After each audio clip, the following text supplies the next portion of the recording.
I'm Mike Peterson, and welcome to my podcast. Hey, what's up, team? Hey, today I want to talk to you about leadership and investing in your team. What's that look like and why? There was a gentleman in the 1700s. He was a landscape architect, and his name was Lancelot Capability Brown. Well known. He actually revolutionized landscaping in the 1700s in England. You know, typically their landscaping was very symmetrical, very deliberate, very designed. But Capability Brown would go visit a piece of property and he would see all the natural beauty that was in it. And then he would enhance that.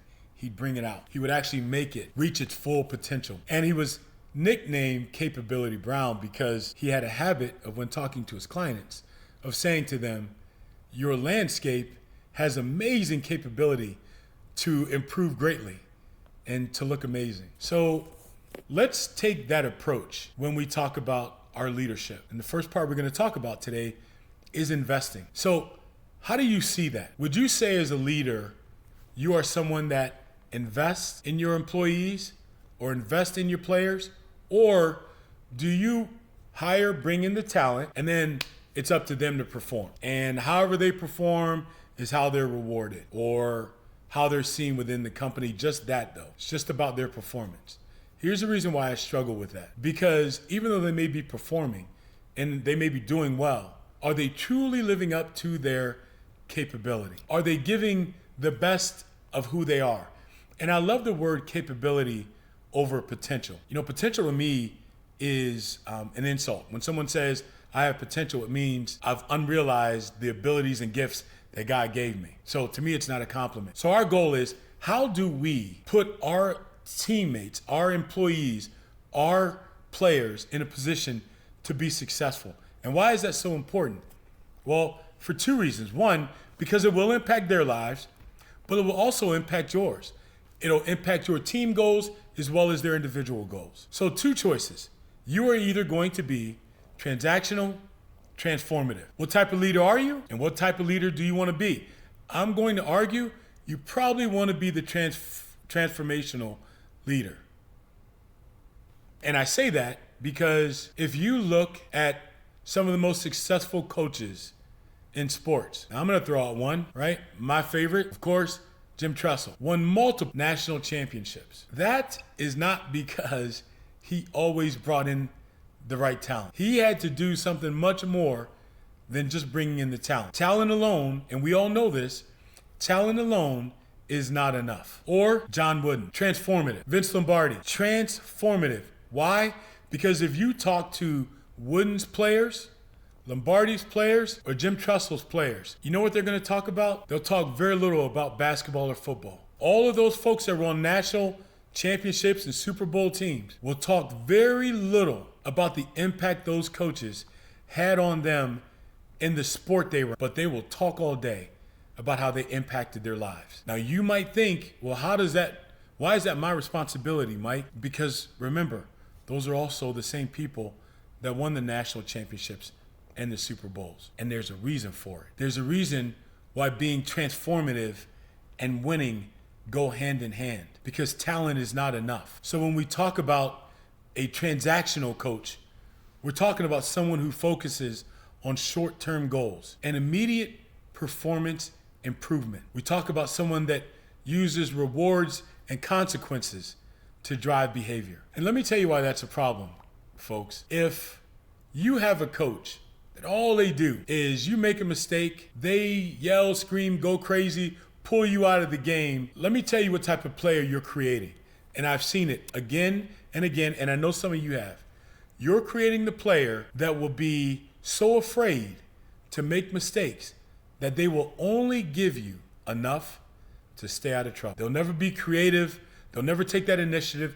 They will do just enough to stay out of trouble. So if you say, hey, take 2 steps, fill that gap, that's all they're going to do is take those 2 steps, they'll fill that gap. But they'll never do any more than that. Transactional coach is someone who gives instructions and then just expects execution. They don't tell you why. The greatest players in the world, why are quarterbacks so impactful? Because they know the who does whats and they know the why they do them. I remember my dad saying to me, we were talking one time, and I said, Dad, do you think you were a great parent, a good parent? And he said no, and that answer shocked me because I thought he was phenomenal. I think he was an amazing father and leader and coach. And I said, Daddy, why would you think that you weren't? And he said, because the biggest mistake I made is when I told you not to do something, I didn't tell you why. And I should have prepared you.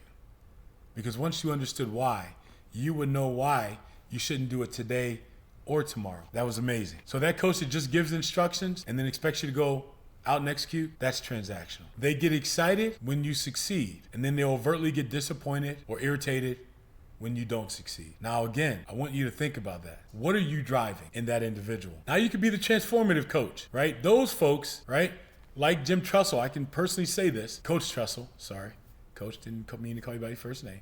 Even though I was your boss on the board of Youngstown State. So I'll throw that out there.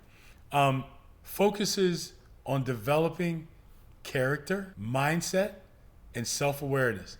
Now look, some of you who don't know Coach Trussell, you know John Wooden, you know that was his attitude. You know Vince Lombardi, you know that was his attitude. They focused on mindset. They believed that mindset was everything.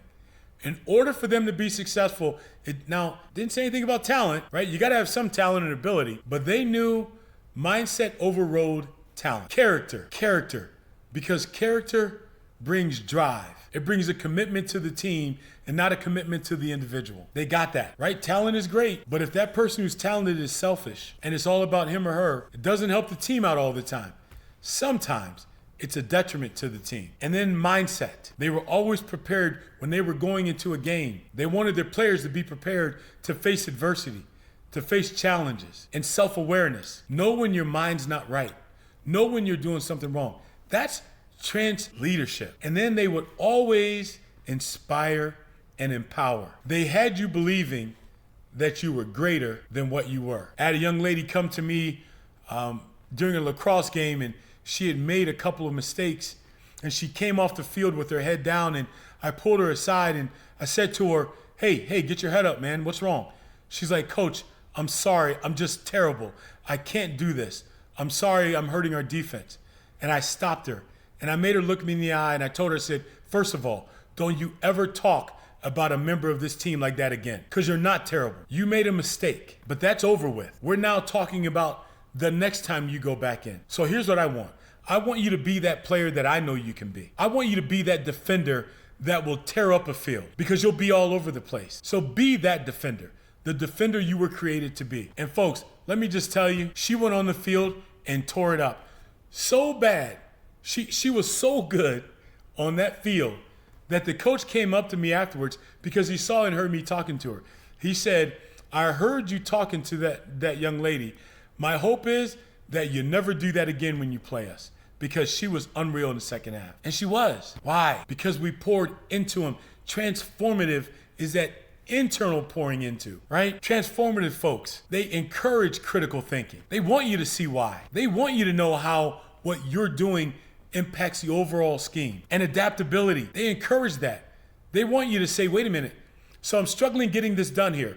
Either I continue to lose or I find another approach. That's transformative. And they want you, they drive, they encourage you to have long-term personal development. Under Coach Trussell, we always had our goals. They were our personal goals. They were our short-term goals. They were our career goals. They were our religious goals. They were our educational goals. Then they were our team goals. And then it was, what are we doing to get there? Short-term and long-term. Poured into.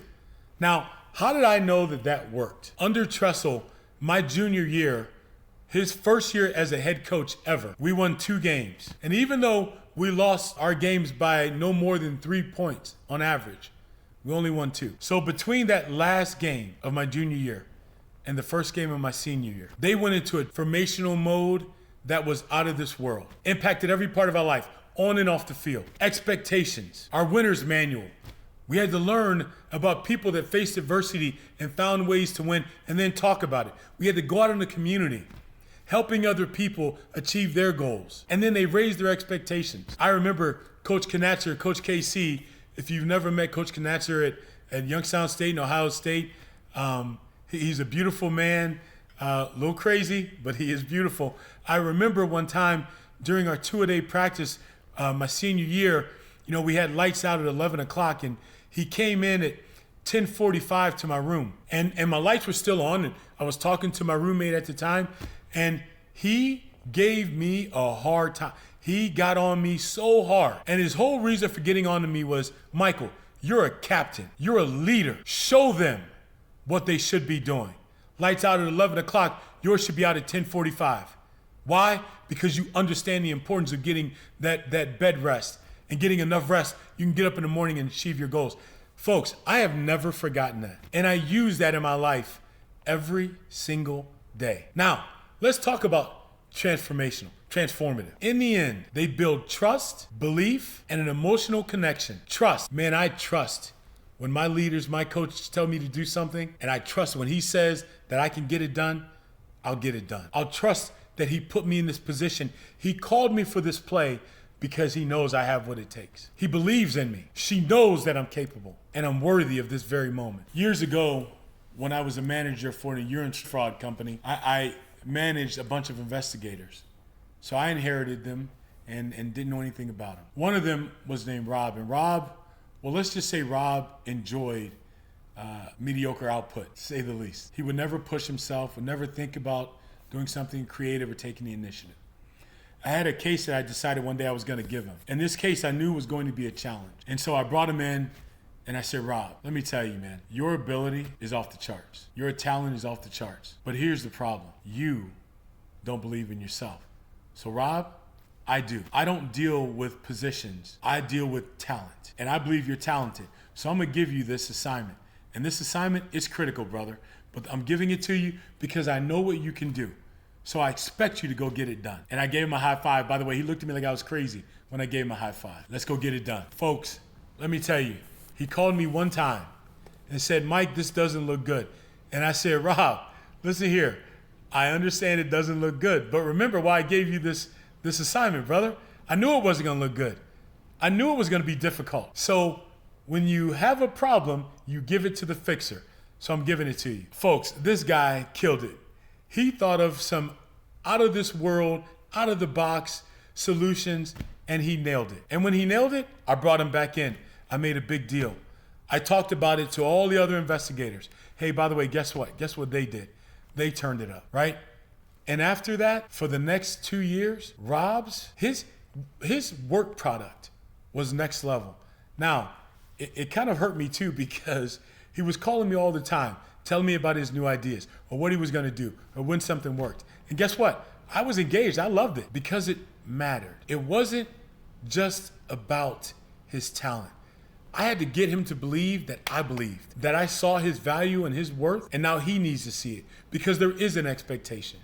And it wasn't a rah, rah, rah, cheer, cheer moment. That's not what leaders do. That's not what transformational leaders do. They're building internally. And if you think that I'm wrong, I'm going to go back to a awesome scripture in the Bible. It's in 1 Samuel 16:7. And it says, but the Lord said to Samuel, do not consider his appearance or his height, for I have rejected him. The Lord does not look at the things people look at. People look at the outward appearance. But the Lord, now in that, what Samuel was doing is he was going to find who was going to be the next king of Israel. And he goes to this family that has all these brothers, and the father brings these brothers along, or his sons, and says, oh, you want this one. This one's like 6'3", muscular, and nope, I don't want him. And then they're like, oh, you must want this one. And then they said, nope, I don't want him either. And then comes this little, scrawny guy who was a shepherd named David. And God said, that's the one. That's the warrior. Because look at his heart. Don't look at the outside. Hey, coaches, teams, I'm just going to share this with you. You've got a bunch of people on your team that you may have written off. You got a bunch of people that may not be like you. Maybe they're quiet. Maybe they're withdrawn. But they got a bunch of talent. They got a bunch of ability. They are warriors. They are winners. And all you have to do is invest in them. All you have to do is get rid of the transactional coach, get to the transformational coach. All you have to do is pour into them. And what will come out will be greatness. Pour into them the coach of Michael Jordan. Pour into them the teacher of Albert Einstein. To the counselor that told me that I would never graduate college and I should look at a trade school, pour into him. Trust me, guys, diamonds are diamonds that at one point used to be coal until that pressure had that transformational impact. And now they're priceless. So thank you, team. Keep swinging, and let's keep knocking down giants.